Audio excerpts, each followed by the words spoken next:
All right, everybody. Well, good evening. I'd like to be the first to welcome you to the Willard-Sherwood Health and Community Center's virtual design showcase. My name is Matt Wittern, and I'm one of the consultants on the project management team. For those who are joining tonight via phone or are visually impaired, I'm a Caucasian male in my mid 40s. I have brown hair that is combed in a part. I'm wearing a gray sweater, a lightly colored collared shirt, and my new favorite brown tie my wife gave me for my birthday. It's very rewarding for me to see all the participants who have joined us tonight. We on the project management team appreciate the value of your time, and we promise to make good use of it. Tonight's purpose is, as the name implies, to showcase the design of the Willard-Sherwood Health and Community Center. What you will see tonight is the result of a lot of hard work by professionals. But more than that, this is a community-based project. We simply could not be here if not for the contributions and feedback that neighbors and stakeholders have provided over the past couple of years during the stakeholder outreach period. For those of you who have participated in the public meetings and open houses and webinars, thank you for your contributions. I'm sure you will see tonight how you have influenced the design and programming of what will be an incredible facility. For those of you joining this for the first time, welcome. Before I hand this over to my colleague, Brooke Harden, to introduce the team, we wanted to offer a quick overview of the webinar interface.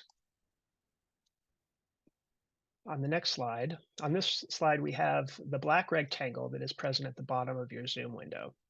First, for persons who are deaf or hard of hearing, please click on the Show Captions button to the right. Next, to avoid confusion, we elected to disable the chat feature. That's the speech bubble icon at the left. Instead, we'll be interacting with you tonight using two methods. If you have a question or comment that you'd like to share verbally, click the raise hand icon to get your place in line. For those who choose to engage verbally by clicking the raise hand icon, please know we will call on you in the order that your hand was raised, and we will need to unmute you from our side before everyone will be able to take your input. Once your question has been answered, we'll mute your microphone and move on to the next participant. Alternatively, if you prefer to engage by typing your question or comment, we encourage you to do so by using the Q&A icon. Our experts are standing by to get your questions answered. We will address all questions and comments at the end of the presentation, and we'll certainly be willing to return to an earlier slide on your request. One final thing, this webinar is being recorded. We plan to post this online for individuals who were not able to join us tonight. So with that, I'll turn the floor over to Brooke Harden, who is the Director of Community Development and Planning in the City of Fairfax. Brooke. Thank you, Matt. Good evening, everyone. As Matt noted, I'm the city's Director of Community Development and Planning, and I'm also the city's point of contact for the Willard-Sherwood Health and Community Center project.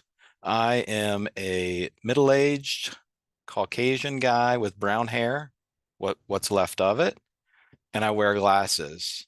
Tonight I've got on a blue button-down shirt. We have a number of folks from the city team that are on the call tonight that I wanted to introduce that have been working with Matt and the rest of the project management team and our colleagues at the county.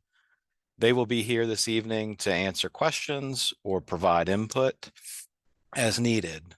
With me tonight is David Summers, the city's Director of Public Works, Wendy Sanford, Director of Transportation, Stacy Summerfield, Director of Parks and Recreation, Matthew Kaiser, Director of Communications and Marketing, Syed Masood, Capital Projects Manager. And the city also has a project management consulting team that is assisting the city with this project. And with us tonight from Blue Heron Leadership Group, James Patterson and Dave Bowden. And with that, I'll turn it over to Vrishali Oak with Fairfax County. Thank you, Brooke. My name is Vrishali Oak. I'm with the Department of Public Works at Fairfax County. I'm an Asian female with black hair, and today I have on a brown turtleneck. So thank you again to all of you for joining us tonight. I am joined by several colleagues, Martha Sansever and Deepa Joshi, who have been working on this project along with me from Department of Public Works. We also have Dr. Jaberi and Kelton Williams from the county's health department, We also have Adriana Gallagher from the Neighborhood and Community Services in charge of the Infant and Toddler Connection program. So they're all here to answer questions that you might have. And then would also like to introduce our consultant team, predominantly Grimm & Parker and their sub-consultants who you'll be able to speak with today as well. So welcome everybody, and I'd like to hand it over to Martha Sansever, who's going to present the project development. Well, thank you, Rochelle. And I'm a Caucasian female with dark hair and a blue sweater, trying to stay warm. Starting with the agenda, we're going to be reviewing the project overview and status. We'll also, as Matt mentioned, community input has been instrumental. So we'll review some of the highlights from the engagements back in 2022 and how they've been incorporated in the design. We'll review the selected concept, and the design team then will review the update to that concept and the development of it. And then after that, we'll go through next steps in the process of the project. Next slide. As you are aware, the Joseph Willard Health Center houses the county's health and human services programs, and it's at the corner of Blenheim and Layton Hall. The site is about 2.5 acres, and it's right adjacent to the Sherwood Center, and the city's police department is right on front of the Sherwood, and both of those sites are owned by the city, while Willard and the property in front of it, the Joanne Jurgensen Laboratory, are both owned by Fairfax County. Starting with the scope, obviously the Willard existing building will be demolished. It's an old 1950s building that's way beyond its useful life, and it will be replaced with a co-located facility that's approximately about 100,000 square feet. It will connect also to the existing Sherwood Center, and also provide underground parking, and there will be site improvements to the property. Some of the features is that the site, since this is a project at the partnership, it will not only, between the county and the city, it will not only include the county's health department and office for children's programs, but also include the city's park and recreation programs. As I mentioned, it will have improvements to the site and pedestrian and vehicular access and circulation. The project is coordinating with the city's multimodal transportation plan, which we'll review a little bit further detail in one of the later slides. Sustainability. The project does have several aggressive sustainability goals. We're seeking to align with the county sustainability development policy, as well as the city's initiatives. So we are seeking LEED Gold certification. We're studying net zero energy for the project, and we'll be providing all electric building and systems and equipment. To the bottom there, you'll see the schedule. We finished phase 1 with the selection of the concept design, and we've moved into phase 2. We've signed a design contract. We're moving through the development of the design, eventually completing the design documents, going through zoning and permitting approvals, and eventually move into construction. We expect that the design will take about 2 years to complete. The next slide, please. As I mentioned, the status at this point is we've selected the concept 1, which was a 3-level above grade and the underground parking. It was back in April. We completed and signed the phase 2 design contract with the architectural firm. We've moved into schematic design. We've met with several stakeholder groups in December. And as you can see there with the Board of Architectural Review, the Development Review Team, Parks and Rec Advisory Meeting, and also the Commission for the Arts. All the meetings were very encouraging, and we received a lot of positive feedback. Also, we're finalizing the contract for the construction manager at risk. The next slide is the community feedback, which Brooke will review the engagements and the outcome. Thank you, Martha. The team has worked really hard on reaching out to the community, and I see, as I scroll through the list of folks that have joined tonight, I see some familiar names of folks that have participated previously. So really appreciate you all hanging in there with us and continuing on in this process. We began early in meeting with some key community stakeholders that were helpful to the team in identifying critical groups that we needed to reach out to and make sure that we had a broad scope in terms of our community input. And so we've met with nearby civic associations and their representatives, nearby churches, schools. Previous to tonight, we've held 2 rounds of community meetings for all members of the community to participate, and that's what you see described on the left side of the screen.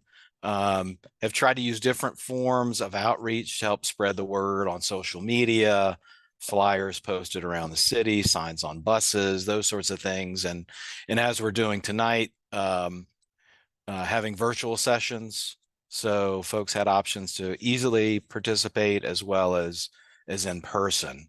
And so our first round of meetings were in January to March of 2022, and this was before the design team had put pen to paper. This was an opportunity to hear about folks' thoughts on the current facilities at Green Acres and at the Willard Center. What's working, maybe what's not working. What are things that folks would like to see in a new facility? And so, what you see listed there are the categories of things that we heard about. In the second round of community meetings in October through December of 2022, the initial concept had been prepared. So we received more detail on the specifics of the options that were presented. And as noted here, a preference for the concept that had the underground parking. And also some ideas on how arts may be incorporated into the facility. On the right side of the slide, there's some high-level feedback there that we received on how folks will get there through a car and walking were the 2 most prevalent choices. So you'll see accommodations in the design, obviously for both, as well as for bicycles and buses. We also received feedback on some key features that are shown there in the bottom right regarding natural light. And so you'll see lots of windows and open spaces here, opportunities for the outdoors to connect with the indoors, green building and sustainability features are something that we heard about, as well as having spaces dedicated for seniors, for example. And so again, something you'll see in the designs presented tonight. To step you through those designs, I will now turn it over to Antonio Rebello with Grimm & Parker, our lead designers on the project. Thank you, Antonio. Thanks, Brooke. Hi, everyone. Good evening. I'm Antonio Rebello. I'm an architect and the lead designer for this project. And on behalf of Grimm & Parker and all the engineering team, we're delighted to be here. I am a white Caucasian, unfortunately with no hair at all, bald. I have a button-down shirt and the gray sweater on, and I wear glasses. All righty. This slide is showing you the selected concept as Brooke introduced earlier. It is a building that occupies the majority, or if not most of the available site, and places the parking underneath. Question, is my mouse visible?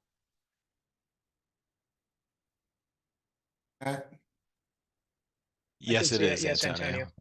Okay, great. Thank you so much. All right. The selected concept was then the one that placed the 2 levels of parking garage underneath and the rest of the building above that. One advantage of doing that, the building actually is scaled better a little bit. And for the most part, it's actually perceived as a 2-story facility. Of course, it has a 3rd level, which has the functions of the senior center and outdoor recreation space. We'll go more in detail on the next slide. So going forward here, but starting with let me go back.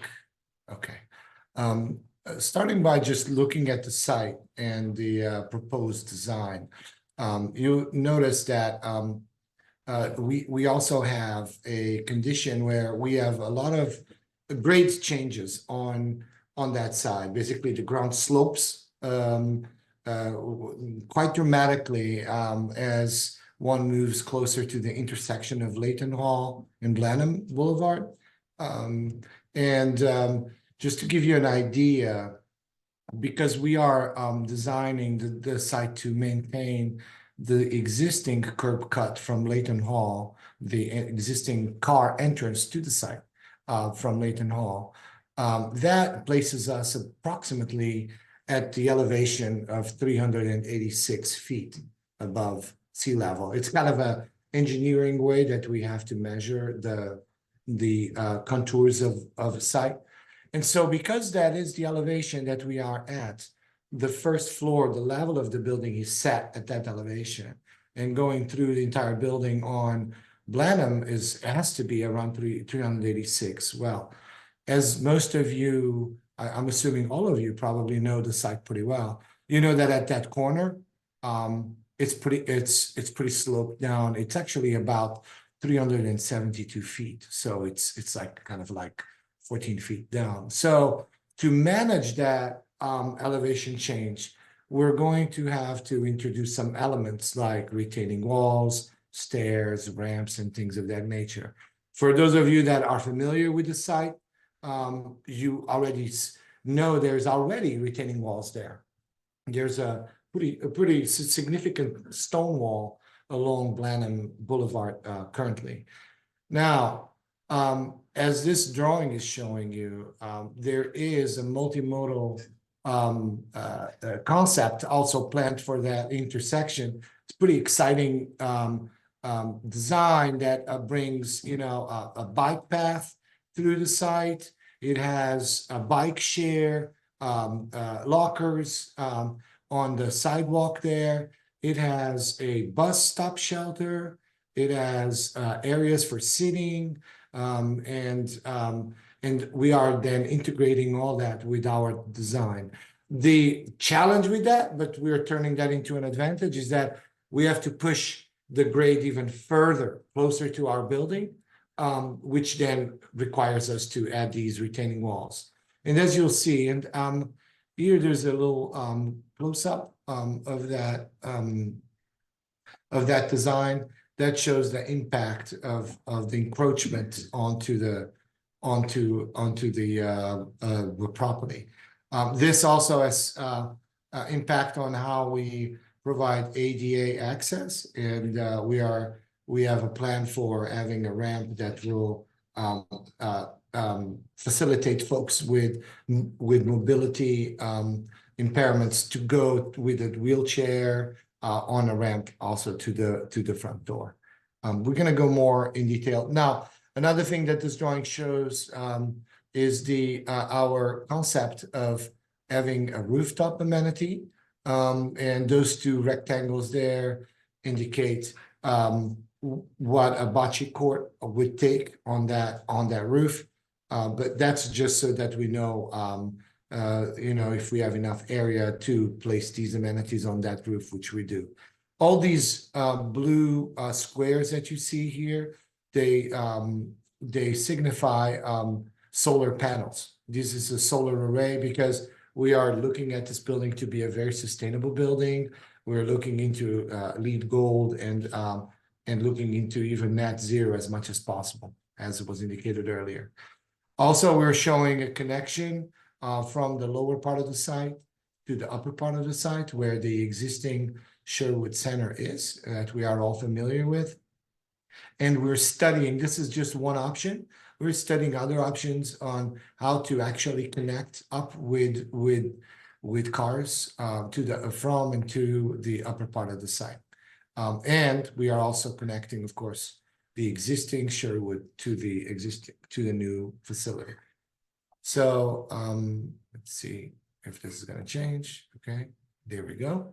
So starting with the site plan, as I indicated, the building is designed to accommodate a multitude of functions. There are many different parts to this puzzle that we have to fit together onto this site, which has a finite dimension that we had to put all these things in. Some of these functions do fight, for lack of a better word, for a place on the first floor. And by that, I mean like a county childcare and the city daycare, for example, have requirements of an outdoor playground, which then, it's a lot easier to put that on the first floor, as well as for the ease of the parents that are coming into the site, dropping their children and picking up children. It's a lot easier than going upstairs and stuff like that. There's also the health center, which has a sizable program, which we split into 2 floors. And there's also a gymnasium with a walking track on the 2nd floor, which we placed along Blenheim Boulevard. One feature that I would like you to appreciate on this design is that how much frontage that we are giving to these programs that allow for a lot of light, natural visibility to the outdoors and from the outdoors into the building. So that not only helps in terms of wellness to bring the sunlight but also that visibility helps with the security aspect of the site. And speaking of security, we also designed the building to be very simple and easy to comprehend, with one main spine that you see that connects the both sides of the site. And since we are here on this site plan, and you saw on Brooke's slide earlier, a lot of the folks are expected to come to the site by car. So the main entrance coming into the building is actually on the side that faces the Jurgensen lab. And if you can imagine coming in by car from Leighton Hall, there will be some surface parking spaces right in front for convenience. These are going to be limited to a short time. There is short-term parking, so you can drop somebody off, or you can go pick up something at the health center. You can also drop someone or wait for someone on a lay-by over here. The UPS truck, the Amazon truck, can stop by on the lay-by that I'm pointing with my mouse, and go through the main door, as well as one can drive over, turn right, and go down a ramp and go under the building. And here is the basement level 1 plan. Goes under the building into a garage opening, the door, and then park, and then move upstairs on the elevators. Or if one is just going to the first floor to the gymnasium and doesn't really feel like taking the elevators, then take a stair, which lands you here, and then you can come out into the corridor into the gym. I'm going to go more in detail with the plan on the next slide, but this gives you an idea of how these things are interacting. This is not only a horizontal puzzle, it's kind of a vertical and horizontal puzzle at the same time. So hopefully you're following what I'm showing over here. If you're coming by bicycle, you have this wonderful new trail that you can come down with. You can easily go with your bicycle to this entrance, or you can park your bicycle here, go up the steps, or you can go up this ramp and you can go up to a little terrace up there. And the same goes for if you're walking to the site, you can do the same things. Even more, you can actually go up the stairs that are located over here. You'll see these things a little bit more in detail once we show you the renderings towards the end of this presentation. But just to show you, these are the 2 floor plans underneath this building of garage, 2 levels. You'd come in, there's a ramp over here that would take you to the lower level. The good thing about this design is that the elevators and the stairs are really located in a very practical way. They're located in the center of the plan, very easy to identify. And let's say you're a senior citizen, you're coming to the senior center and you're parking your car. you can park and go to the elevators and go all the way up to the senior center, and which is pretty easy and very comfortable. Let me go to the next slide, which shows you the 3 floor plans in sequence. So as I indicated just now, the first floor as the county childcare, one of the levels of the health center, and the city daycare center, each of these things with outdoor amenity and playground spaces for the children. We're also providing not only elevators, but also beautiful stairs that will invite folks to go up the stairs and kind of encourage this wellness thing that, you know, if you want to go up the floor, you can actually take stairs, and you don't necessarily have to go to a fire stair. You have a beautiful stair that you can go up to, and that stair lands you in the center of the building. On the second floor, because the site elevations differ from the existing Sherwood Center to the old Willard Center below, it works out well that we can put a connection on our second floor of the new building, connecting directly to the Sherwood Center. So that becomes really practical because it's right in the middle of the floors that you would come in on that bridge. And as you can see, the gymnasium faces Blenheim, and the upper level, this is a 2-story space, as a walking track. Adjacent to it, there are fitness rooms, exercise rooms. There's also an administrative suite here, and there is also another suite for the county's infant toddler connection here. The second floor of the health center is located right above the first one, which is very practical for the folks that work in that center. We're also showing you a little rectangle here in green. We're going to talk about that a little bit more in detail in a moment, but that is an idea that we are contemplating, and the city is studying this, and Brooke will talk about this a little bit more also in a moment, for a performing arts center or performing arts addition to the existing room. This would be to a little bit more storage and some costume changing rooms and so forth. On the roof, or the third floor, there is the senior center with your offices, with the kitchen, and there's some classrooms. And there is a corridor that is open and glassy and bringing light and views to an amenity terrace there. There's also a separate roof terrace for the children for the infant toddler connection. So the two don't necessarily mix, so that there's privacy for both programs. The interesting thing about these plans, as I was saying earlier, if you remember the slide of the garage, you can come up in the elevators on the first floor, on the second floor, or on the third floor directly, and you can go to the senior center. So you can bypass everything and you can go straight to the senior center from the garage. If you're parking on the existing, let's say on the existing Sherwood Center parking lot right now, the one in front of the police station, you can go right through the Sherwood Center, right through that connector, and you have 2 options. You can go up a stair if you're fit and you feel like you want to go up a stair, and the stair also leads you up to this level here. This would be a beautiful stair like the other one.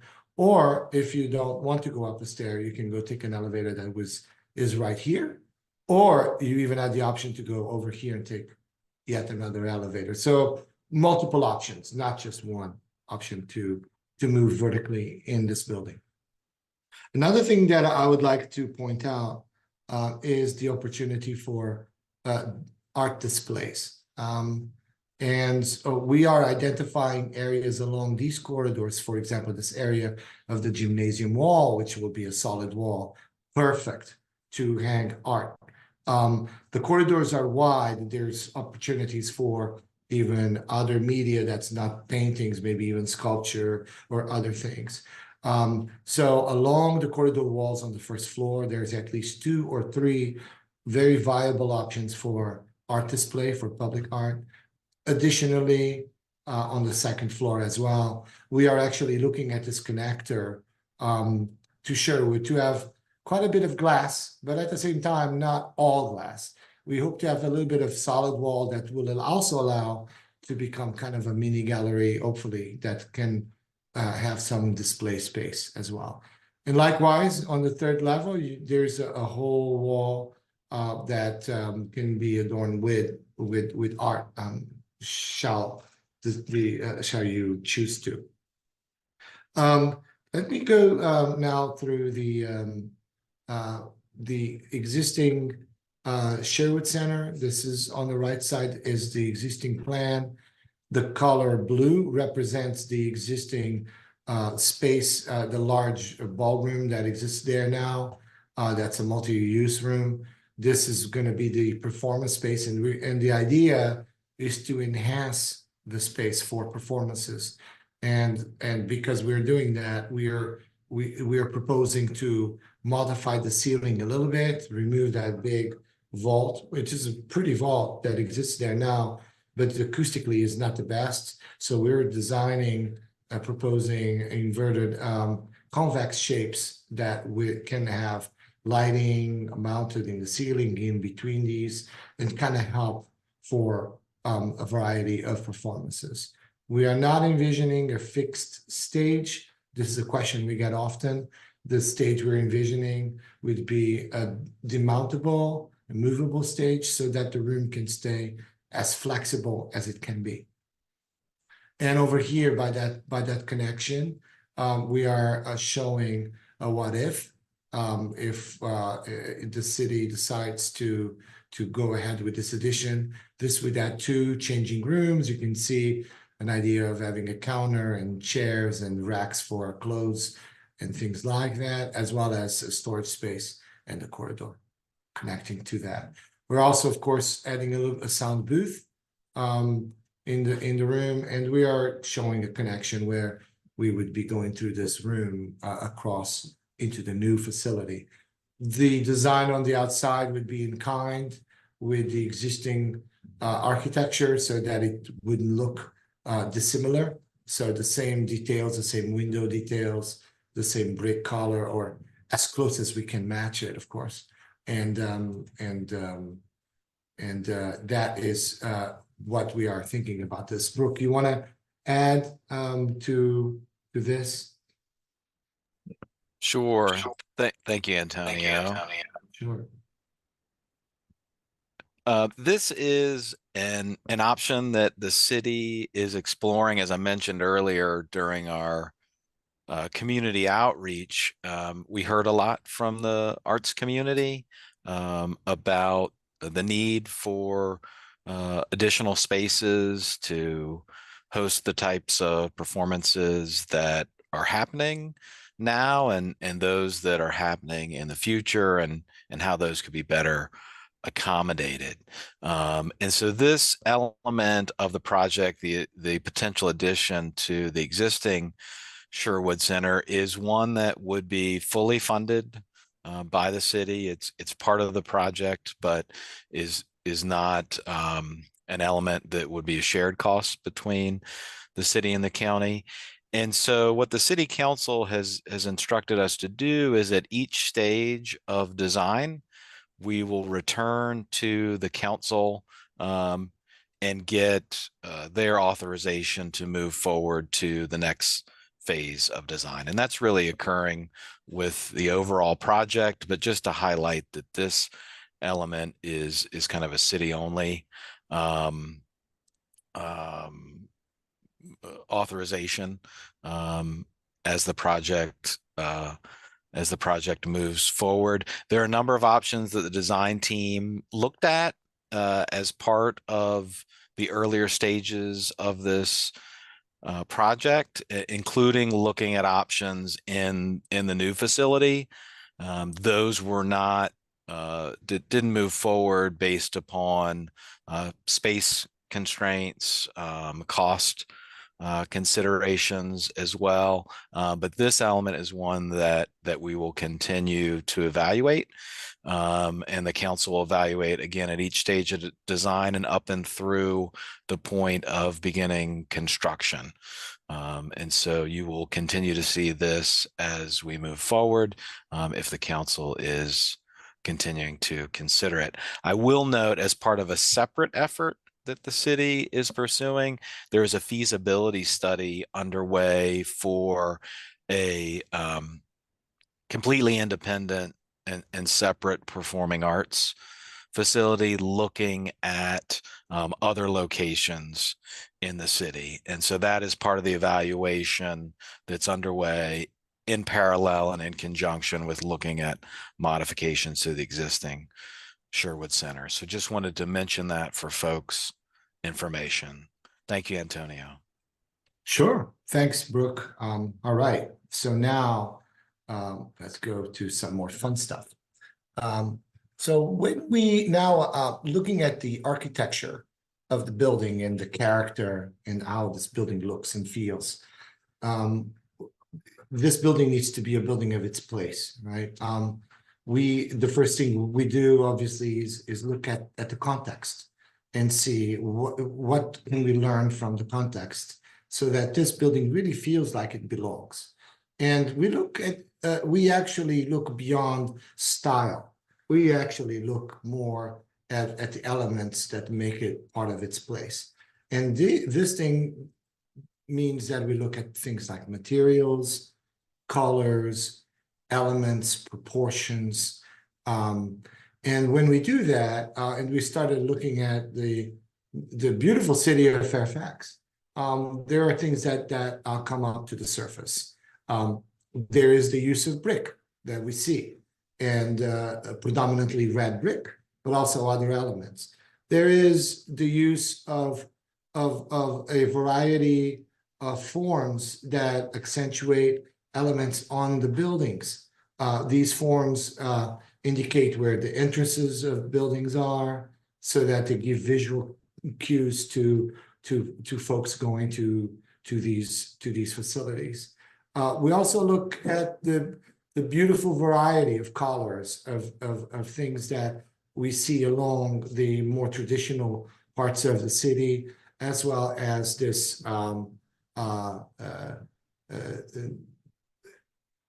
historic background that permeates the architecture, but not necessarily with a certain style, but a variety of things. So when we started looking at materials, we said, okay, clearly we are going to embrace brick, and we're going to embrace red brick with a variety of perhaps another tone, maybe a darker brick or something for contrast. And this slide here just is meant to show you how we are thinking about materials and the possibilities that materials bring to us. Not only brick is a noble and a very it's a sustainable material, and as well as it's a lasting material. It's a material that does not need a lot of maintenance, and that is a very important word when we're picking materials and selecting materials to a public facility, that we want to reduce the amount of maintenance, so that the city and the counties are not spending taxpayer money and heavily maintaining buildings. So we have to be very smart in the choices that we make, which means that when we're looking at things like, for example, if we like wood, which we believe is a very interesting material that we see in many buildings, and it's a material that is organic and warm. So a lot of people love wood, but when you look at wood in our climate zone, we have a huge swinging temperature throughout the year. Look at us now, like it's pretty cold, it's going to snow tonight, but then in the summer it's hot and humid. These things with natural materials like wood, you can split wood with that, and that would cause a lot of maintenance. So we're looking at things like using metal panels that mimic wood, and that like is that little example over there. We're not saying we're going to use exactly a panel like that color or anything, but just to give you an idea that the materials we're going to be using are going to be manufactured products that we know that are very resilient, that can provide the look that we want, and the not the long-term maintenance costs that nobody wants. Also, I'm showing you that stone wall terracing over there. That's just a picture to show you how we want to approach the idea, the retaining walls. Nobody likes retaining walls. I don't like retaining. I think they look austere. So the thing that we got to do is make them softer. The way to soften them is with beautiful flowers, bushes, plantings. And so we're thinking about terracing those retaining walls to actually create that softness and at interest, visual interest, where we're going to have to support the walls of the building because of that grade change. So let me change the slide here. Let's see if this is going to change. There we go. So in a nutshell, we're looking at the use of masonry, the use of brick. These are just images. They don't mean these are the exact materials we're going to be using because we're not at that stage yet. But we are now at the stage where we at least know we're going to have 2 tones of brick. We're going to have some manufactured stone. We're going to have wood-looking metal panels and gray-looking metal panels in our exterior design. So with that, we came up with 2 options that we have been showing in several meetings now to different entities and everything. Option 1 and option 2. So just this view here is a view just to situate you, a view from the corner. You're like on Blanham, and on the left would be Layton Hall. And so you can see the retaining wall with the terracing, and you can see how the building looks like a 2-story building, as I had indicated before. So one thing that I just want to say is that by using the materials that are found in Fairfax that everybody knows and loves, we are honoring the past with this design. With the programs and the vitality of this building, it's a community building, we're actually celebrating the present on this design.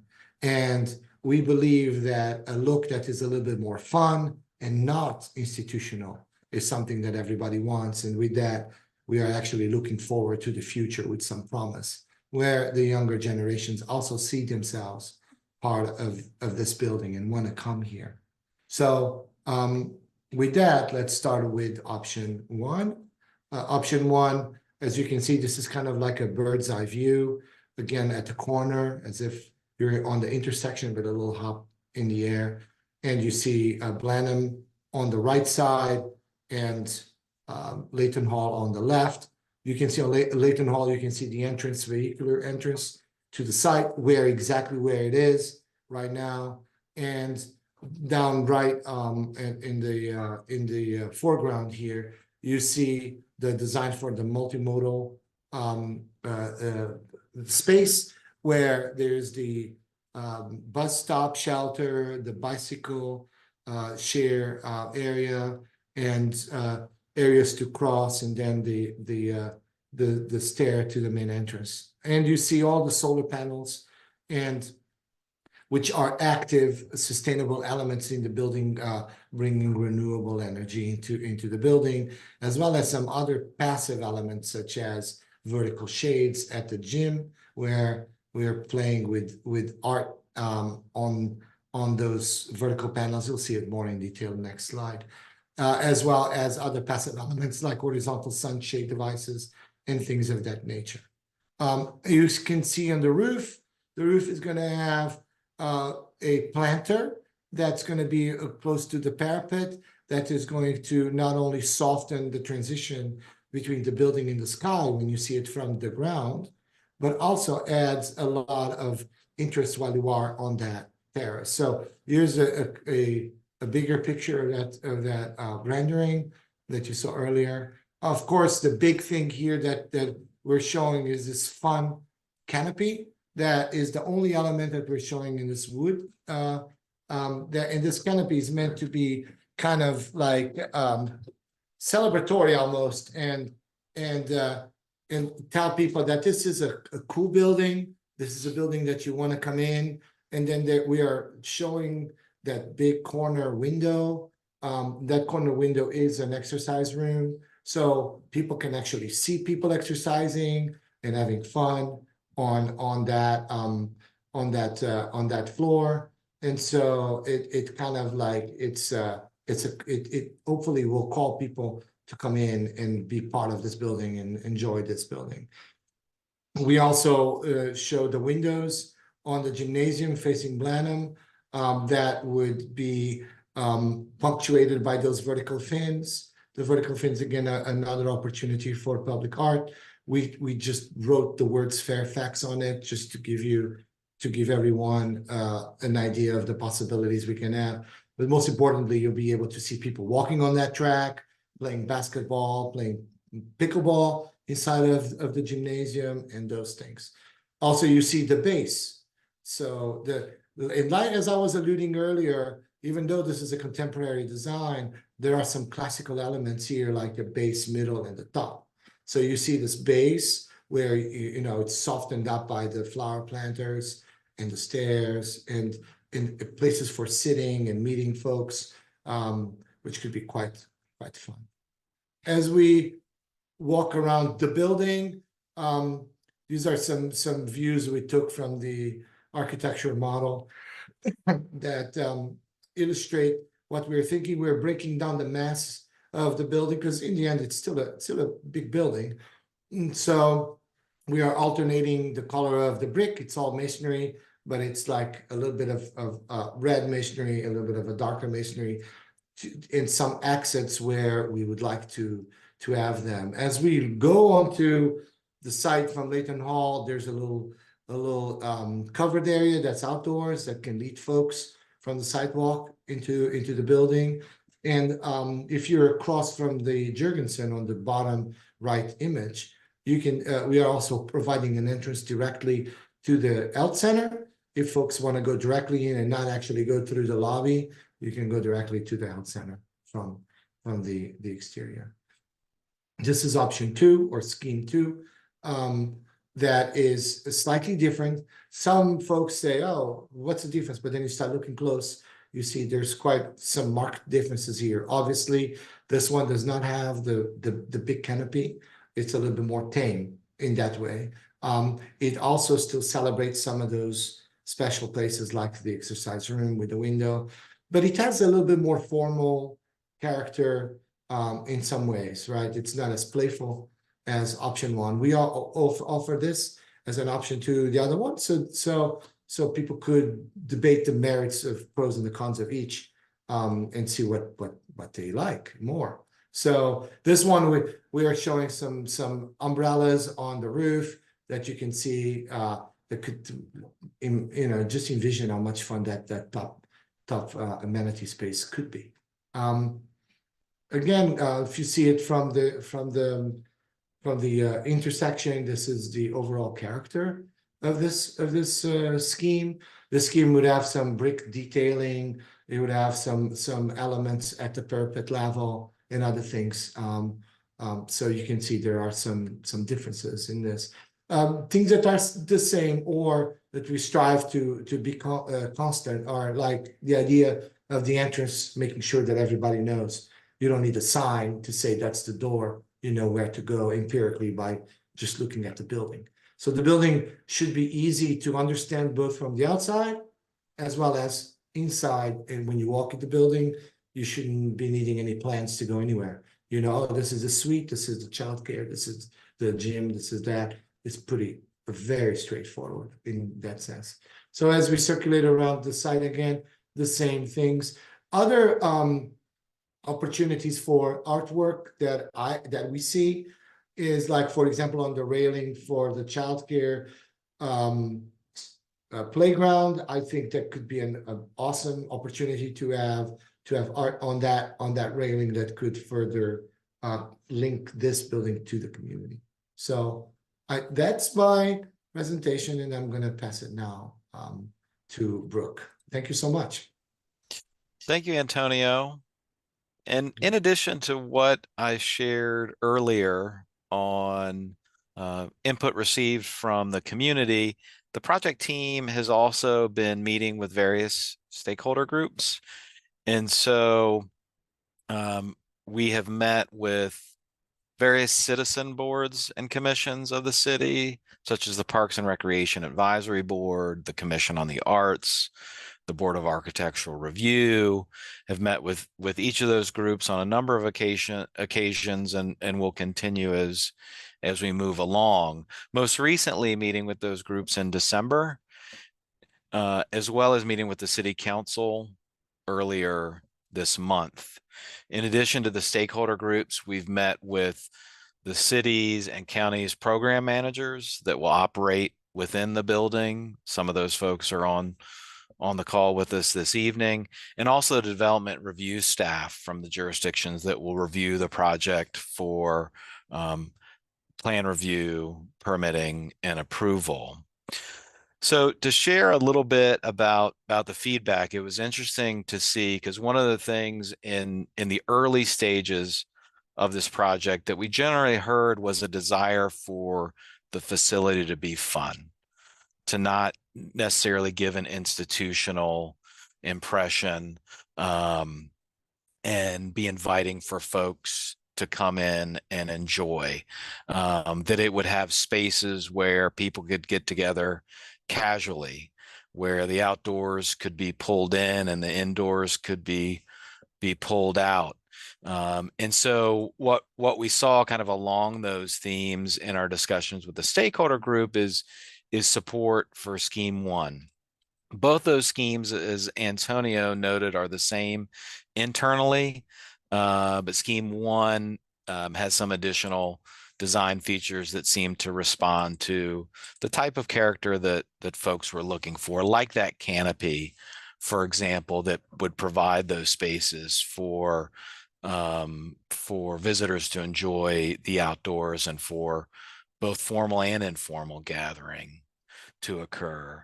Some of the other comments that we heard from the stakeholder groups, the Board of Architecture Review suggested varying the roof line. So that's something that the team is taking a look at.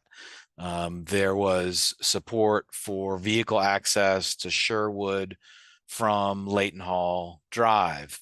As Antonio noted, there would be that internal circulation for vehicles and for pedestrians. I think folks that have visited the Sherwood Center or the Willard with only one way in and one way out generally are one road that they connect to.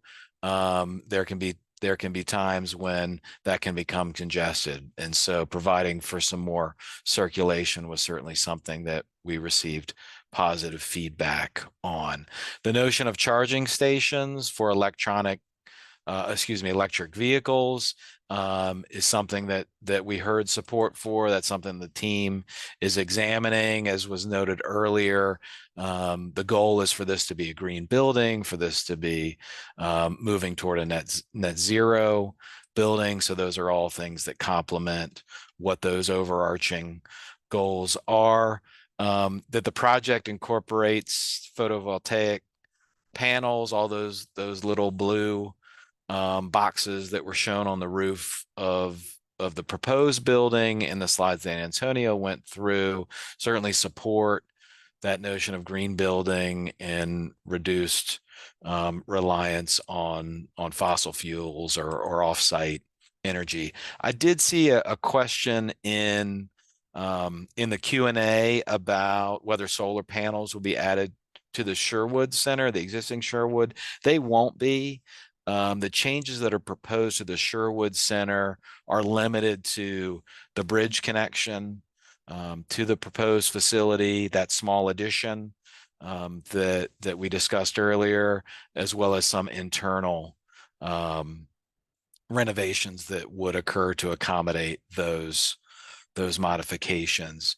The hipped roof of the existing Sherwood Doesn't necessarily work as well for solar as the flat roof on the proposed building, and so that isn't an element that would be incorporated that location, but certainly would be in the new facility. Also received comments regarding passive shading for the gym, and so as you recall in scheme 1, those panels along the Blenheim facade provide opportunities for art. As was noted, the Fairfax lettering that's shown there in the renderings is illustrative, but that could be any type of feature that would ultimately be desired. Something that we talked with the Commission on the Arts about was those opportunities to incorporate the visual arts, and Antonio touched on that in his comments as well, but locations throughout the building where there would be opportunities for sculpture or for other types of visual arts, excuse me, within the buildings, and even in that bridge area between the buildings, which will be kind of a unique space with glass. It would be fully enclosed and air conditioned and heated space. So it provides an interesting opportunity there as folks are traveling between the buildings. So those are some of the things that we heard recently in our engagement with those various citizen groups. And again, we will continue to engage with them as we move forward. With that, I think I'll turn it back over to Martha. Yes, thank you, Brooke. Next slide. So now reviewing the next steps and where do we go from here? As mentioned earlier, we are completing the last steps for the construction manager at risk contract for the pre-construction services. And with the completion of this design, we will be finalizing the selection of the exterior scheme. And as Brooke just mentioned, as Antonio also mentioned, there's been a real strong support and feedback for the scheme 1. The city will also be making a determination on the performing arts. And both of these decisions will need to be determined before moving on to the next phase of the design, which is the design development phase. And so we look forward to moving on and making some of these decisions.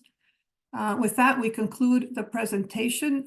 We will be going into questions and conversations, any information you might want from the team.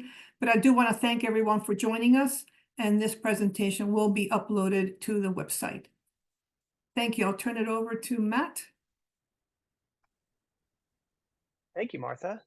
We did have a couple of questions that showed up in the chat feature, so I'd love the project management team to look to those to answer those first. And those folks from the community who are in the room, if you have additional questions, we definitely encourage you to enter those into the chat feature, or if you'd be more comfortable giving your comments or questions verbally, please just raise your hand and we'll be able to unmute your microphone from your side, and we can open up the conversation with the project management team. So project management team, the first question I think was that Brooke answered is that no, the existing Sherwood building will not be retrofitted with solar panels, but there is an open question here about the trees that if the question is, if trees will be removed, is there a plan to plant new ones?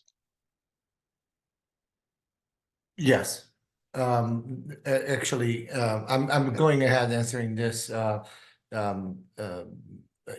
If Martha or Deepa want to jump in, that's fine as well. But I'm going to say that we're studying very carefully all the trees. As a matter of fact, we're looking at some of the trees, and we're doing a huge effort to preserve as much trees as we can.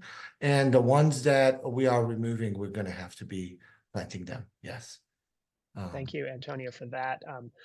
So Lisa, I hope that answers your question. If you have a follow-up question, we'd certainly be willing to entertain it in the chat, or if you'd like to just raise your hand. The next question we have for project management team is, are you considering stained glass in the gallery connecting the new building to Sherwood building? I love that question. I didn't even think of it, but that's a great idea. I think now we wouldn't use actually stained glass. I don't think from a point of view of insulation and all that, it would be a little, and also the project budget probably doesn't support, but we can do colored glass. And we've done that in other projects with great success.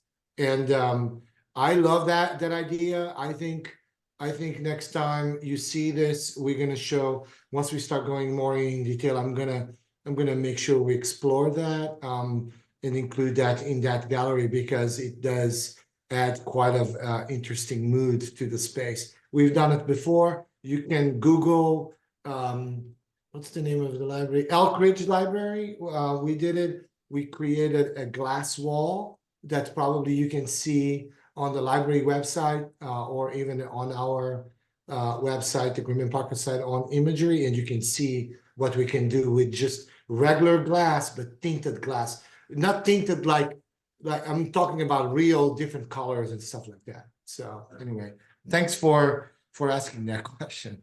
That is precisely why we love hosting community events like this, is because often we get great new ideas like that. So Lisa, thank you for sharing that idea. Thank you. Just a comment from Andy says, looks and sounds fantastic. Great presentation. Keep up the great work and innovation in Fairfax. Thank you very much. Thank you. That rounds out the questions and comments in chat, and I'm not seeing any participants with their hand up indicating that they would like to speak. So I'll tap dance here for just a few seconds. Oh, Evangelia has a question. Will there be changing rooms or showers? There's going to be some locker rooms in the design. I don't remember if there's going to be showers, but I think it for sure we have. There's showers, there's locker rooms. There's showers. Okay, thanks, Rick. I didn't remember. I didn't want to say something that I didn't know for sure, but yes. Thank you. Hope that answers your question, Evangelia. We have another comment from Lisa. Thank you, fantastic work. Thank you. We have an anonymous attendee who's asked, what happened to the alternative brick facade that was originally proposed? I am at loss a little bit with the question. I don't recall. This is the first time we're actually proposing schemes. We've had hand sketches before. If that is the question, which probably it is. I think it might be relative to the hand sketches, right? That we did earlier. That's a great question. This is an evolution. Nothing happened to it. This is just an evolution from that. If you recall, the facade that we sketched before also had a canopy, but it was in metal, but had very similar elements on the building. This is just the continuation of that. Good. I hope that answers the question. Esther states that I think it'll be important to provide shade on the roof terrace. Antonio, can you expand on that, the plans for that? Yes.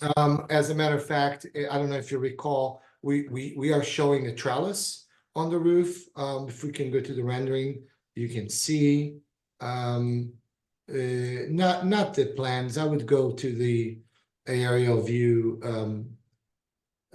If you go forward, I think slide number what? Slide number 16.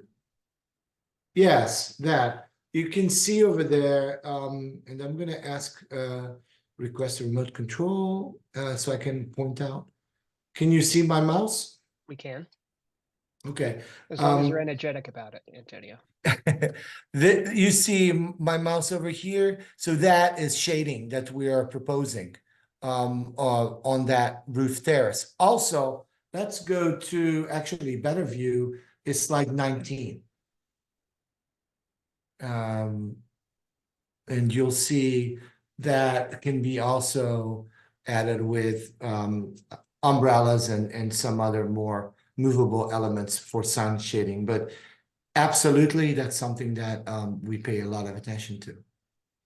Hope that acknowledges your request there, Esther. Thank you for your comment there.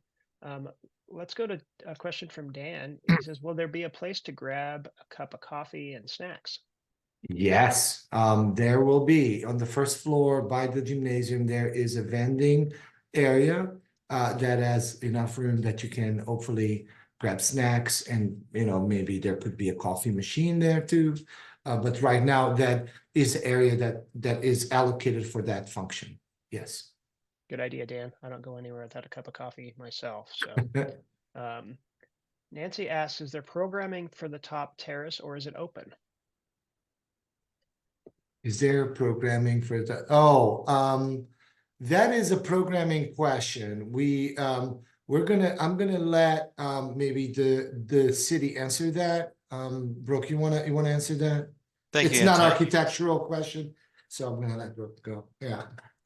Thank you, Antonio. And I would actually call on Stacy Summerfield, our Director of Parks and Recreation, if she is available. That area is identified as an extension of the senior center. So the senior center currently over at Green Acres has outdoor space that is utilized by folks that are there for various activities. As Antonio noted, what was shown here is a couple of bocce courts, which are there today. One of the comments that we heard from our Parks and Recreation Advisory Board is having those potentially be removable, so other types of activities could occur there. So certainly part of the programming would be related to the seniors and their programs, but I will let Stacy comment on that further. Yes, good evening, everyone. I'm Stacy Summerfield. I am the Parks Director for the City of Fairfax. I am a Caucasian woman with red hair and a multicolored sweater. And yes, so this space would be utilized by the Senior Center throughout the day. We do know, it's a beautiful rooftop terrace facility. One of the things we've talked a lot about is the ability to have both bocce and sort of yard games up there, but with the ability to remove those, because we know it would be a desirable space to be utilized during the day or during the evening, maybe for other events. So that space will be programmed through the Parks and Recreation Office with dedicated senior time as well as other programming. Thank you, Stacy. Nancy, I hope that answers your question. If not, you're welcome to take another bite at the apple. The next question is from somebody who chose to be anonymous and asks, has the addition of a pool ever been discussed? No, that has not been discussed. The program never envisioned having a swimming pool. It's a great thing, but it's not part of this program. Thank you, Antonio. Sure. Nancy has a question that it looks like is going to be answered in the text. So when that's answered, let's see. Matt, this is Deepa. I just Deepa. answered some of very the good. programs that are there in the health department. Maybe Kelton can also join me in, but I kind of wrote in the chat the basic programs that are currently there in Willard and will be replicated into the new facility. Very good. Thank you. For those who aren't following along in the Q&A box, Nancy says, I'm a city resident, walk by that building all the time. I'm not familiar with the health center. What is the programming and activities there? And Deepa shared that the health department programs are nurses clinic, women, infants, and children, dental services, vital records, and birth and death certification records, pharmacy, x-ray services, etc. So Nancy, hope that answers your question there. The next one is from Sudhir, who it looks like is asking for a clarification that the senior roof terrace is open air. Yes, it is. Okay. As you can see in the rendering, I hope that better. Very good, thank you. Oh, it looks like Andy would like information if there are any plans to revamp the nearby skateboarding park. And he apologizes if it's unrelated. I don't think it's unrelated, and I see Stacy popping back on. Yes, this is Stacy again. I just want to let people know that concurrently to the construction of this building, there is a funded CIP for the redevelopment of Van Dyke Park. So looking at that space and improving areas. So we'll be doing additional community outreach to talk about what people would like to see at Van Dyke Park and the redevelopment of that space, which is directly next to this building. And if Andy has a follow-up to basketball available within the gym area or just fitness equipment, question mark? Will there be a cost to use the gym? So the gym will, Stacy, sorry. sorry. Go ahead. Yeah, this is Stacy again. So the gym is a basketball court. It can be divided into two. We could play pickleball, you can play indoor basketball, futsal. That space will be programmed by the city. So that I'm not sure about the cost. We'll be working on that as far as open programming versus more structured programming. But that will, the gym space and the fitness center at track will all be programmed by the city. Great. Get your game going, Andy. We had a question for a rough estimate of the construction time, and Vishali responded in the Q&A that we estimate about 2.5 years of construction. I see some additional open questions here. Linda was curious if this senior center replaces Green Acres. This senior center does replace the Green Acres Senior Center. So we will move over here. We think it will have a lot of great amenities in comparison to our current space, be much more ADA accessible, and have a kitchen, have the senior center space as well as the outdoor open terrace. Great, thank you, Stacy. So it looks like Sadir has an interesting idea for programming. Have there been any plans for programming such as movies, like a projector or screen under the stars on the terraces? That sounds like fun.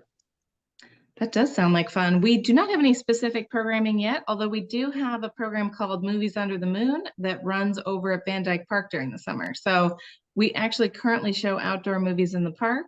And I think as we move into this facility, it will, our programming will change and adapt as we bring these new spaces online. I love that idea. That's an awesome idea. It sounds like fun. I know my boys would love that. Yeah. Well, it seems that we perhaps have run out of the questions and comments from the neighbors who've gathered here tonight. Oh, we do have a hand up from, no, Andy, you're psyching me out. We no longer have a hand up, so I think we'll give everybody one last opportunity to, oh, there's Lisa. So during constructions, will Sherwood Center be closed? If so, where will current activities held there be taking place? Yes, so there will be a few years of us moving things around there will be some closures during the Sherwood construction. We're also looking, there's an improvement and construction plan for Old Town right now. So we will have a couple years where we'll be moving things around. But our staff right now is doing long range planning for that, so we can make sure that all of those programs can continue. They just may have to move to other locations. Thank you, Stacy.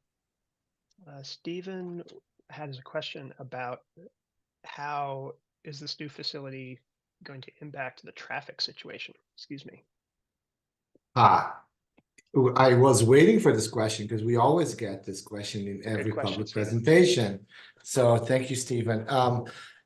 We have our traffic engineer with us, but just in a nutshell, we are doing traffic studies to have a better idea of the impact, right? But there are a couple of things we know are going to be better. For example, by removing the entrance near that corner of Layton Hall, we know we're going to reduce the possibility of car crashes because it's not a safe situation. So we know it's going to be a positive impact that this project is going to have from the outset with that. We also know that we're going to be providing ample parking under the building. So there's not going to be, and you have to go way into the building and down the ramp to go into the parking garage. So the queuing is not going to be a factor as well. So those are preliminarily just two things we know that are positive, that are going to be good impacts of this on the traffic. It's not going to be a negative thing. So I hope this answers that question. Yeah, if not, Stephen, jump back in. Thank you for that Yeah. question.